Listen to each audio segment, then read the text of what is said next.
Hello again, and welcome to this week's Kanpai News for the week commencing the 29th of March, 2026. I'm your host, Nasuth. I am joined by Xeno, Thaylien, and the Sprite. How are you boys doing this week?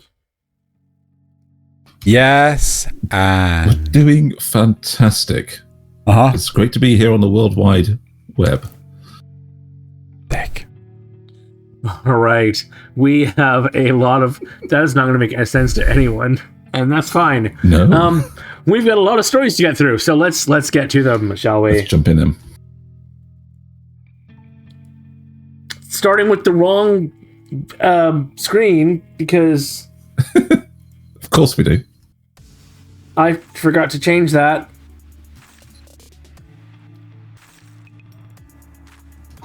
There we go. Everyone gets to know that transition again. Yeah, you know what? Yeah. Let's get into it. Starting with Threat Grounds JAL's Love Live event. Japanese Airlines canceled its March 28th special event at Kyoto Station after receiving a threatening email citing attendee safety as the top priority. The event was set to promote JAL's tourism campaign tied to the Love Live Nijigasaki Gakuen School Idol Dokokai Kanketsu Hen Daitu Show film, with voice actors Miyu Kubota and Shu Uchida scheduled to appear. The campaign, running through May 31st, 2026, features an augmented reality app and exclusive goods tied to Kyoto, Osaka, and Kobe. A previous event in Osaka on January 31st went ahead without incident. Right, next up. Pirates walk the plank. Agitoon ordered to pay up.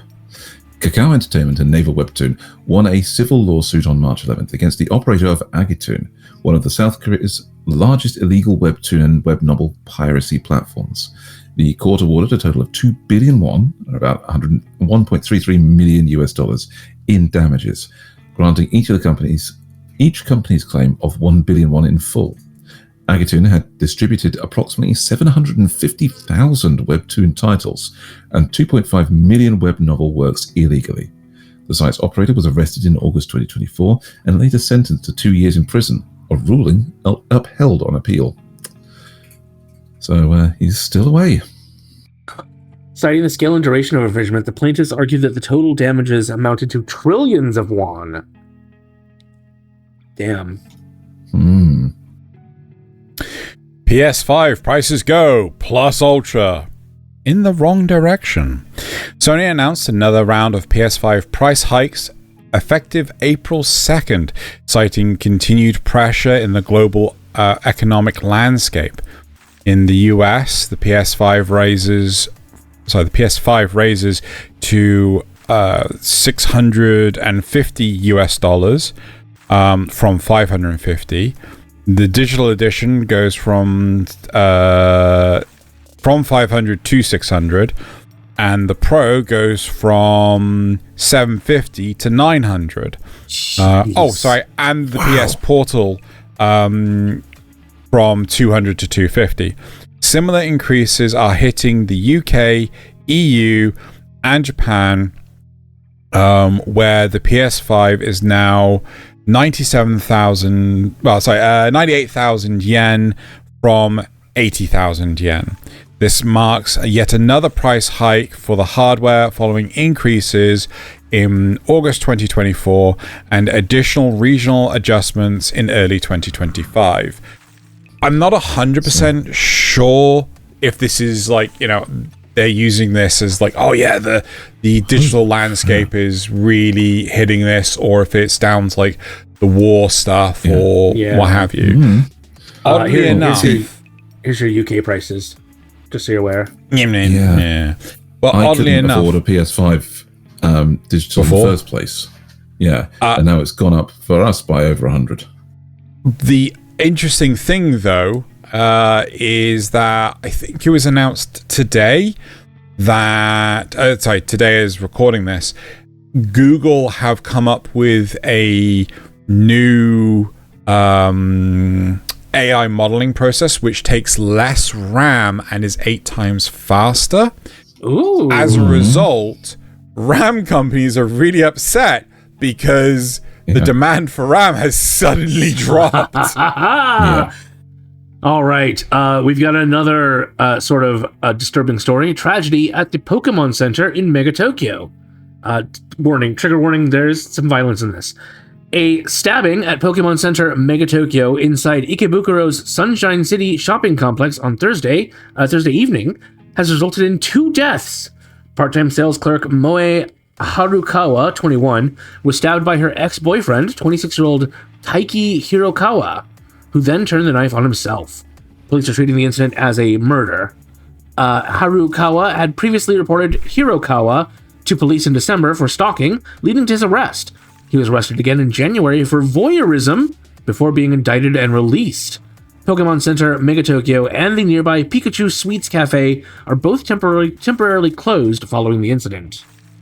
There is a little more to this. He was also given a restraining order. And she was advised. He didn't know at the time where she was working, but she was advised that by the police that, you know, we can't cover you all the time. You should get a new job. You should, but she didn't want to because this was her dream job. Apparently, they also told her to stay at a relative's house and installed cameras at her residence. Yeah. So don't get me wrong. I'm in no way, shape, or form victim blaming, but at least I'm not trying to. But you know, it's a really sad story that 2 people in the prime of their life have died. Yes. When this could have been prevented on so many different levels. I will say that I'm impressed that the Japanese police took the stalker warnings so seriously. In many cases in England and America, stalking is not treated as seriously, and it's only once you can have some actual criminal charges against them that it's even close to being granted an actual restraining order. Well, and even restraining orders do so little. Yeah. You know. All right. I think that's the last of the really bad news. Yes. So, next up, Oasis sips Kadokawa's biggest share. Kadokawa announced as of March 18th, Oasis Management Company Limited has become its largest shareholder. What was that? Okay, cat. Overtaking Sony Group Corporation. Oasis, an Asia-focused asset management firm founded by Seth Fisher in 2002, increased its holdings from 14,893,100 shares, or 10.03%, as of March 16th, all the way up to 11.89% as of March 18th. Sony, which had held the top spot since January 2025, following a strategic capital and business alliance with Kadokawa, now sits as the second largest shareholder with only 10.04%.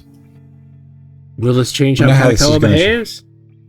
Well, it quite possibly could, to be fair, because, I mean, maybe it's a case of we won't see as many Sony adaptations because, you know, Sony own huge manga studios and things like this. But we can only see because Ubel Blatt is one of theirs, is one of Sony's. Right. So, who knows? Right. Crunchyroll's data breach saga continues. Crunchyroll may be facing a security breach after a user on the site formerly known as Twitter alleged the company's outsourced ticketing system handled by TELUS in India was compromised. The alleged culprit reportedly stole 100 gigabytes of customer data, including IP addresses, email addresses, and credit card details via malware on March 12th.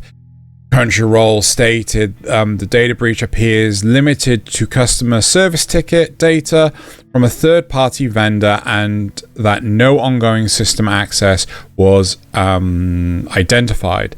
This comes amid ongoing privacy lawsuits and recent company layoffs following an internal restructuring. I'm the number of really dodgy shit that comes out of the tech industry in India is really genuinely surprising. There's YouTube channels like Scammer Payback, which really highlights a lot of this stuff. But again, I prefer Kitboga, but I've had dealings. Sure. I've had dealings with agencies in India that deliver subpar products and services. This is in my professional career, so it's like, this does not surprise me in any way, shape, or form. Right, Nintendo says digital is cheaper, physical costs extra. Nintendo announced that Switch 2 exclusive games will carry different pricing between physical and digital releases starting in May.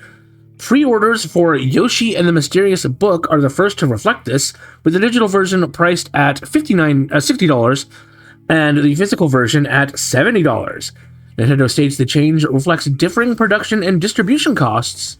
In political news, Nintendo America also filed a lawsuit against the U.S. government in early March over import tariffs, seeking refunds with interest following the Supreme Court's February 20th ruling against most of those tariffs. Interestingly, I heard that Costco, one of the other companies that sued the government, is planning to actually pass those rebates on to their customers. Oh, really? That's a good idea. So, next up, Ghost in the Shell gets a new shell. Science Sorrow unveiled a second promotional video and key visual for their upcoming The Ghost in the Shell television anime at Anime Japan on Saturday. Original manga creator Shiro noted the new series marks a fourth major adaptation, or 10th, depending on how you count, and expressed hope it will be an enjoyable visual experience. Mogo-chan makes his directorial debut on the project with To Enjo handling series scripts, Shuhei Honda designing characters, and Taisei Iwasaki serving as music director, alongside composers Ryo Konishi and Yuki Kanasaka. Nasuth, could you rewind it? You want to see the Tachikoma? There, right there. Yeah, the Tachikoma? Yeah. Does it have a mouth? I think it does have a mouth. But is it a sticker? No, that was animated. No, it looked like it was animated. I wonder if it's digital. Like, if it's in, like... Yeah, in a digital world, they can talk properly. You know, they have their own animated avatars. This looks gorgeous. It's looking pretty good. Like, I'm really hoping they nail this, because, like, hilariously, Science Sorrow were like one of my least liked studios, and now they've very much become one of my most liked. Although that said, I don't think you would like Tatami Time Machine, which was just a few years ago.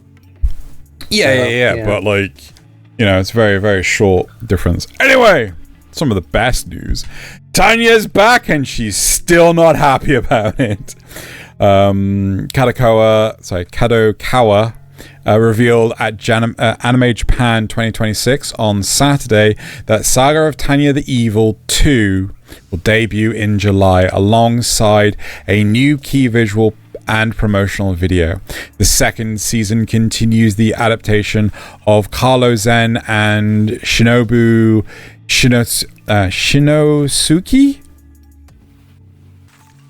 Is that, do you pronounce the T? Yes.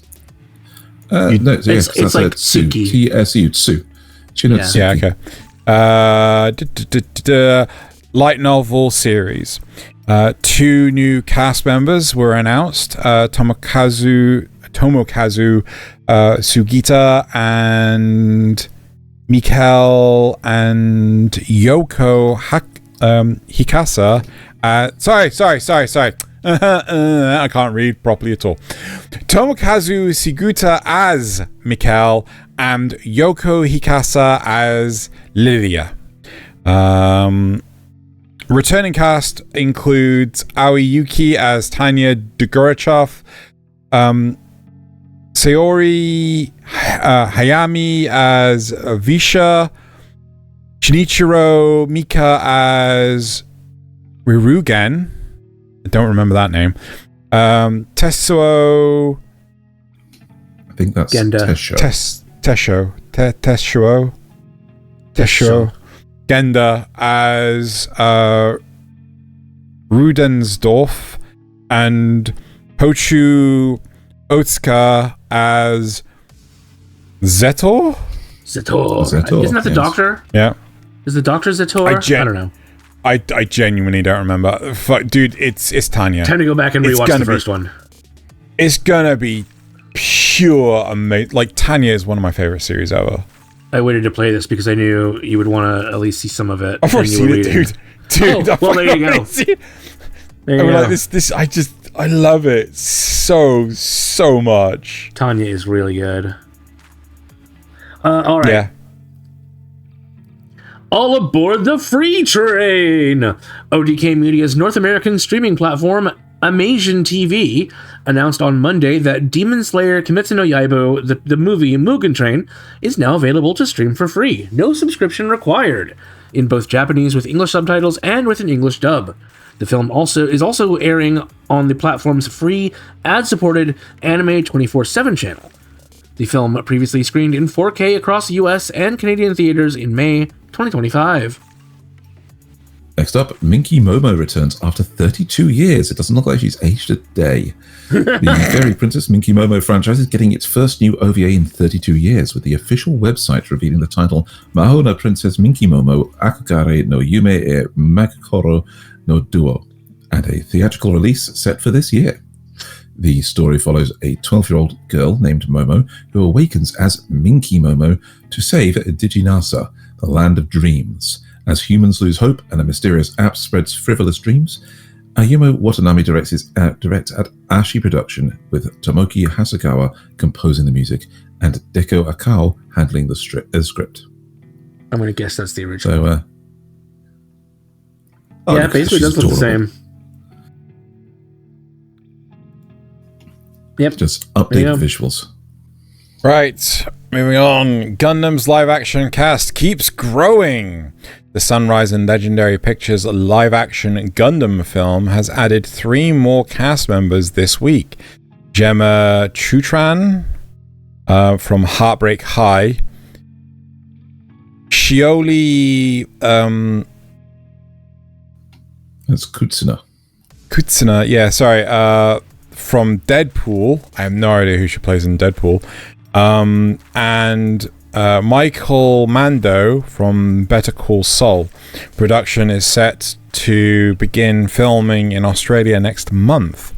The film, set to be distributed by Netflix, also stars Sydney Sweeney, Noah Centineo, and Jason Clarke. Centineo and Sweeney were reportedly still in final talks as recently as late 2024 and early 2025. But the question is it going to be any good? Alright, Zeno, given that you're going to be going to Japan, this might interest you. Frieren quests her way into Universal Studios Japan. Universal Studios Japan confirmed on Monday its first ever collaboration with Frieren Beyond Journey's End, running from May 1st, 2026 through January 11th, 2027.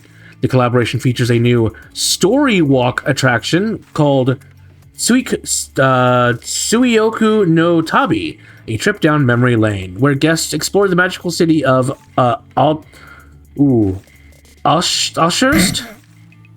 Alshurst. Alongside Frieren, Fern, and Stark, and can conjure spells such as Zoltrak on a giant screen. A themed story ride attraction and an exclusive restaurant of memories offering themed dishes are also part of the collaboration. Do we actually get to see any of the... No, we just see a woman walking with them, so... Yes, and photoshopped into the thing. Yeah, terribly so photoshopped. I'm not sure what that's actually going to look. Look at her being so excited to be there. Haikyu gets its first training game sim. Toho Animation and Toho Games announced Haikyu All Challengers, the first training simulation game based on the Haikyu anime, with pre-registration opening on Monday. The game features newly drawn 2D anime motions, original illustrations, and new voice recordings, with players managing training strategies and stat improvements for their team. The original Haikyu manga by Haruichi Furudate ran from 2011 to 2020, spanning 45 compiled volumes, and is published in English by Viz Media. Patlabor stomps back into action with new game. Good Smile Company and Chime Corporation announced Patlabor The Case Files, a new 3D action game on PlayStation 5 and PC via Steam. Based on the classic Patlabor franchise, the game features multiple missions and side missions from both hero and adversary perspectives, with over 20 labors and scenes inspired by the anime. Original franchise talent returns for the project, with mechanical designer Yutaka Izubuchi, scriptwriter Kanzunori Ito serving as a script supervisor, and character designer Akami Takada supervising character design. Hey, Zeno, something else you might want to do in Japan. Final Fantasy takes a field trip to Fukushima. Actually, I don't know if this is in Japan or if this is something else. JR East released a new commercial last week for Fukushima Fantasy. It's collaboration between the Final Fantasy franchise and Fukushima Prefecture. The commercial features a party of Black Mage, Red Mage, White Mage, and Thief exploring Fukushima's scenic spots, including Weeping Cherry Blossoms and Moss Flocks. I've never heard of that. As part of the campaign, a Fukushima Chocobo Researchers Stamp Rally runs from March 30th to June 30th, where travelers collect stamps at 10 locations for exclusive prizes. 3 JR stations will also feature 1.5 meter tall Chocobo statues. So, for the last bit of the news, the anime, manga, and novel releases between March 22nd and 28th. The bulk of the releases were on March 24th, with some exceptions. In anime, Sentai Filmworks brought out Himoto Umaru-chan Season 1 Collection Blu-ray Disc for $70, and Loner Life in Another World Limited Edition Steelbook Blu-ray Disc for $100. Viz Media decided to bring out Ruby Volume 9 Blu-ray Disc for $25, and Universal decided to bring out Scott Pilgrim Takes Off Blu-ray Disc for $29. In manga, Yen Press brought Statues Junji Ito Story Collection graphic novel for $25, Death March to the Parallel World Rhapsody graphic novel 18 for $13, and Elden Ring, The Road to the Erd Tree graphic novel 8, also for $13. I didn't know Death March was still running. Interesting. Viz Media brought us JoJo's Bizarre Adventure Part 7 Steel Ball Run graphic novel 6 hardcover for $25, and Kodansha USA brought us Blue Lock graphic novel 28 for $13. Moving on to digital manga, Kodansha USA decided to bring out Shangri-La Frontier graphic novel 24 for $11. Then J Novel Club, all releasing on March 25th and all for $9 each, brought us The Brilliant Healer's New Life in the Shadows graphic novel 5, The Eternal Fool's Words of Wisdom, A Positively Fantastic Adventure graphic novel 8, A Livid Lady's Guide to Getting Even, How I Crushed My Homeland with My Mighty Grimoires graphic novel 7, and The Water Magician graphic novel 6. Then moving on to novels. Yen Press brought out Frieren Beyond Journey's End Prelude novel 1 hardcover for $20, and So I'm a Spider So What EX novel 1 for $16. Seven Seas brought us My Girlfriend Cheated on Me and Now My Flirty Underclassman Won't Leave Me Alone novel 1 for $16, and Reincarnated as a Dragon Hatchling novel 15 for $10. Then finally, in digital novels, J Novel Club brought us The Goddess Says Kill the Sundari Witch novel 3 for $8, Now I'm a Demon Lord Happily Ever After with Monster Girls in My Dungeon novel 15 also for $8. Then moving on to March 23rd brought us Scooped Up by an S-Rank Adventurer, The White Mage's One Heck of a Healer novel 2 for $9. On March 25th, they also brought out both for $10 each, From 2-Bit Baddie to Total Heartthrob, This Villainess Will Cross-Dress to Impress novel 5, and Goodbye Overtime, This Reincarnated Villainess is Living for Her New Big Brother novel 7.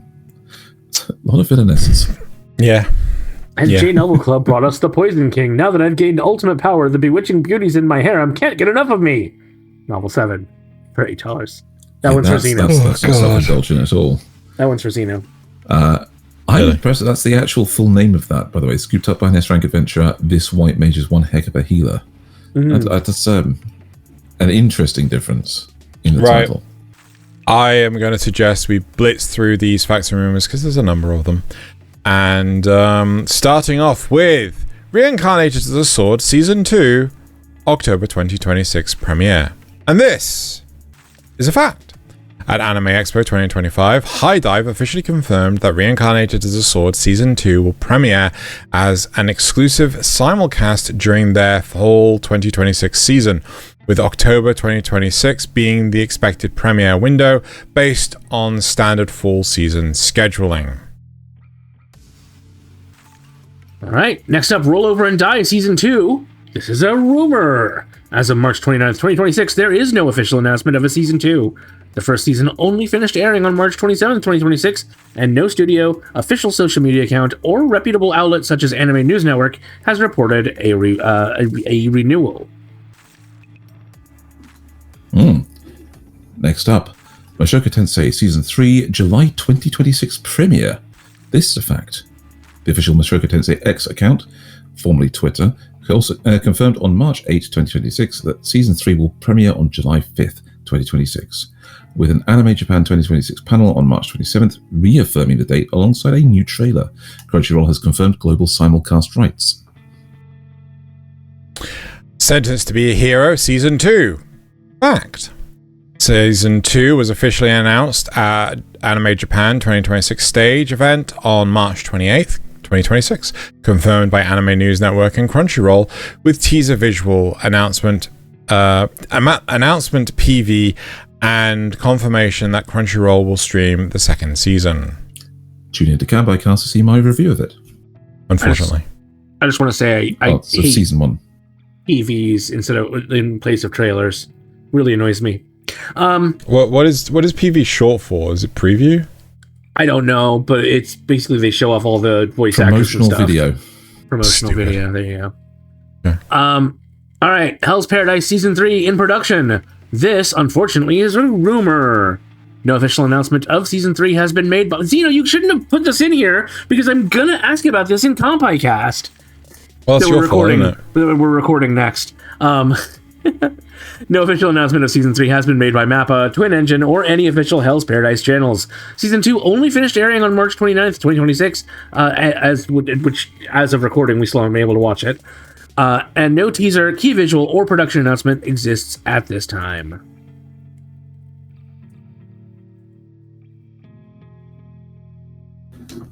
I Got a Cheat Skill in Another World Season 2. It's also a fact. Season 2 was officially announced at a stage event during Anime Japan 2026 on March 28th, 2026, confirmed by both Anime News Network and Anime Corner, with Kadokawa revealing a teaser visual for the upcoming season. No premiere date has been set yet. Hooray. Why? Why? I saw this in the news. A Misanthrope teaches a class of demi-humans Season 2. Rumor. No credible sources, including Anime News Network, Crunchyroll, or official Kadokawa channels, have announced a second season. Season 1 only recently concluded, and no renewal has been confirmed as of March 29th, 2026. I'm also going to be reviewing that in Kanpai Cast, Season 1. Frieren Season 3 coming October 2027. This is a fact. That is a long wait for you guys. The official Frieren anime website and official Twitter account at anime_Frieren announced on March 27th, 2026, immediately following the Season 2 finale, that Season 3, subtitled Golden Land Arc, will premiere on October 2027. This has been confirmed by Anime News Network, Crunchyroll, and multiple other reputable sources. Enough time for you to catch up, Nasuth. Yeah.